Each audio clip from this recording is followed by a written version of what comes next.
अध्याय 18.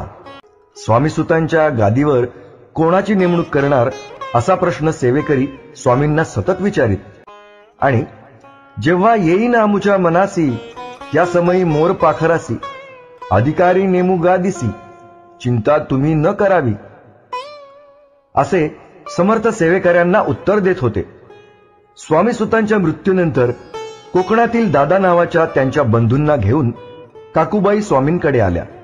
दिवसेंदिवस कृश होत चाललेल्या दादांना निरोगी करण्याची विनंती काकूबाईंनी समर्थांकडे केली। स्वामींनी सांगितल्याप्रमाणे काकूबाईंनी दिवसातून 4 वेळा दादांना जेवू घातल्यावर त्यांची प्रकृती ठणठणीत झाली। त्याच दरम्यान स्वामींचे भक्त नानासाहेब यांनी मोगलाईत केजगावला समर्थांचा मठ उभा केला होता। त्या मठात स्वामी पादुकांची स्थापना करण्यासाठी दादांना पाठवावे अशी नानासाहेबांनी काकूबाईंना विनंती केली, मात्र त्या तयार झाल्या नाहीत। शेवटी समर्थ महाराजांनी निर्धार करून दादांना केजगावला धाडले। केजगावच्या मठात समर्थ पादुकांची स्थापना करून दादा पुन्हा अक्कलकोटी आले। तोवर स्वामींचा निर्णय झालेला होता। सेवेकऱ्यांच्या सोबत स्वामींनी दादांना मुंबईमध्ये ब्रह्मचारी बुवांकडे पाठवले। स्वामींच्या निर्णयाने ब्रह्मचारी बुवांनी दादांना गोसावी होऊन गादी चालवण्याचा निरोप सांगितला। दादांनी मात्र गोसावी होण्यास कडाडून विरोध केला।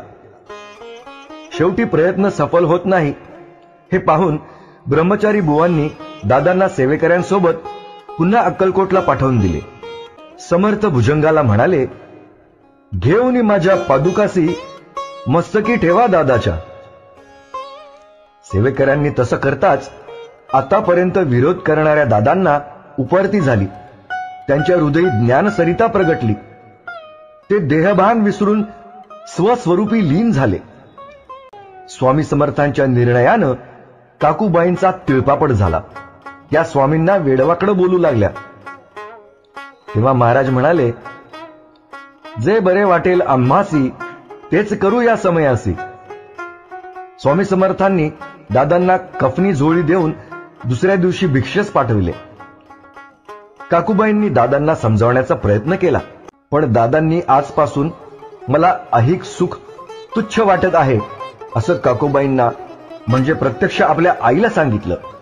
त्यानंतर काही दिवसांनी दादाबुवा मुंबईस आले आणि स्वामीसुतांच्या गादीवर बसून मठाचा कारभार चालवू लागले।